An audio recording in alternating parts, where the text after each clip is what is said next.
Salut tout le monde, comment allez-vous? Moi ça va plutôt bien. Aujourd'hui on se retrouve pour une nouvelle vidéo pour tout simplement les jeux annulés. Aujourd'hui on va parler du jeu vidéo The Agency, l'agence en français tout simplement. Donc qui est un jeu qui devait être prévu sur PlayStation 3 et sur PC.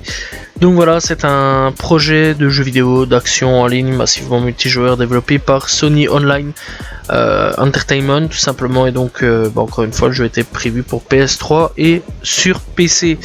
Bref, donc c'est un jeu aussi de FPS, donc voilà, il faut quand même savoir. Donc ça devait être plutôt cool. Donc voilà. Donc bref, le jeu est censé mettre en scène deux agences d'espionnage qui s'affrontent tout simplement. La première luttant contre le terrorisme et la seconde étant une armée privée. Le joueur doit tout simplement donc choisir entre l'une d'elles tout simplement et lutter contre les joueurs qui ont choisi de faire partie de l'autre camp. Donc, au niveau du système de jeu, The Agency tout simplement met en scène des missions d'espionnage dans un monde persistant.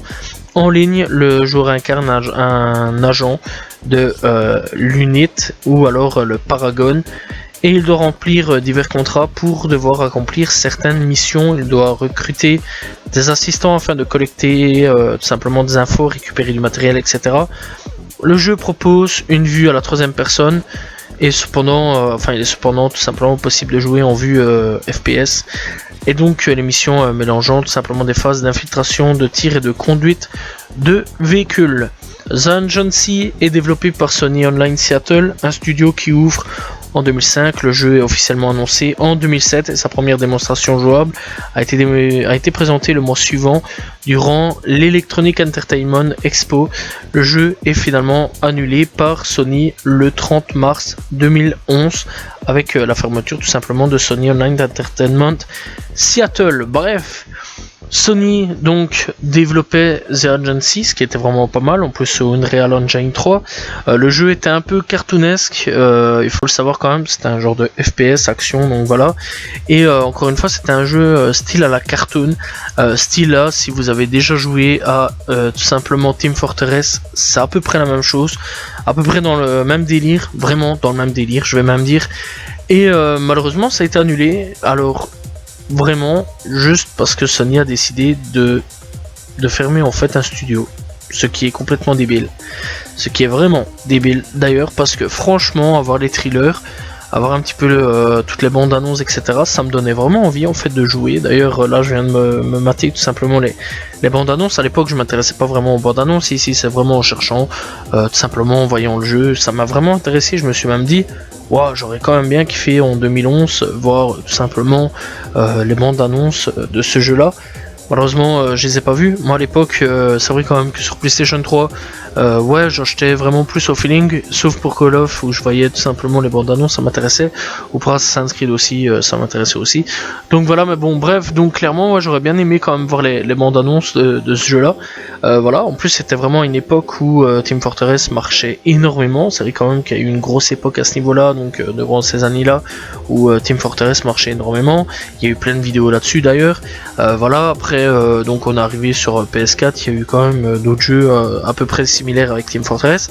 Clairement ça aurait été vraiment cool en fait de voir un style de jeu d'espionnage, voilà, où on doit se foutre sur la tronche avec une autre unité d'espionnage. Donc voilà, vraiment il y avait des armes pas mal intéressantes aussi, donc voilà, on pouvait voir donc des sortes de SCAR, voilà, des MP7 etc, on pouvait voir aussi une sorte de lance-patates, des fusils à pompe assez intéressants. Et alors pour The Agency PC, PS3, E3 2010, voilà, on voit comme une sorte de bouclier assez intéressant aussi, voilà, comme si c'était un bouclier invisible et qu'on a quand même un bouclier. Donc voilà, peut-être il y avait des pouvoirs etc. Malheureusement on n'en sait pas plus parce que c'est quand même un jeu qui a pas beaucoup donné de choses à ce niveau là.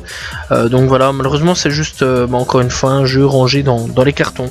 Donc voilà, clairement on n'aura pas plus de nouvelles sur ce jeu là qui aurait pu quand même potentiellement je pense marcher. Voilà, surtout qu'à cette époque là enfin comme aujourd'hui encore, on n'avait pas énormément non plus de FPS. C'est vrai qu'à cette époque là on avait quand même Battlefield, On avait Call of, Medal of Honor, c'est vrai qu'un quatrième FPS ça aurait pu ajouter quelque chose en plus, ça aurait pu vraiment faire quelque chose de cool, une quatrième concurrence justement, voilà. Et puis je trouvais aussi un truc assez intéressant quand même, c'est que c'est un jeu Sony et que je pense que c'est la première fois, je suis pas vraiment sûr, que Sony essayait quand même de toucher la communauté PC. Voilà, dites-moi si je dis des conneries, je sais que maintenant Sony touche énormément la communauté PC puisque ils partent faire des jeux tout simplement PlayStation et PC en même temps, tout simplement. Donc voilà, ça je suis au courant maintenant, il y a plein de jeux de Sony qui sortent sur PC. Mais à cette époque-là, je crois vraiment en fait que les exclus restaient exclus et que ça ne sortait pas vraiment des chantiers battus tout simplement, que ça allait pas Sony allait pas vraiment s'attaquer sur le marché du PC. Donc voilà, je pense quand même que ça aurait peut-être pu marcher au niveau du jeu, peut-être aussi potentiellement ouvrir un crossplay à ce moment-là, genre PC et PlayStation pouvant jouer ensemble. Je pense que le jeu aurait quand même bien cartonné, sachant quand même que les joueurs PC auraient sûrement joué, voilà, ça aurait peut-être été bien du crossplay ensemble, voilà, ça aurait peut-être été une grosse première pour Sony, qui malheureusement n'a pas su faire ce FPS, puisqu'il a tout simplement été annulé. Bref, voilà, j'espère que vous avez apprécié cette vidéo sur The Agency, voilà, c'est très court comme vidéo, il n'y a pas beaucoup d'informations sur ce jeu là malheureusement, donc voilà, j'espère que vous avez apprécié la vidéo, n'hésitez pas à vous abonner, liker, commenter, partager, on se retrouve très prochainement pour une nouvelle vidéo. Salut tout le monde, ciao ciao.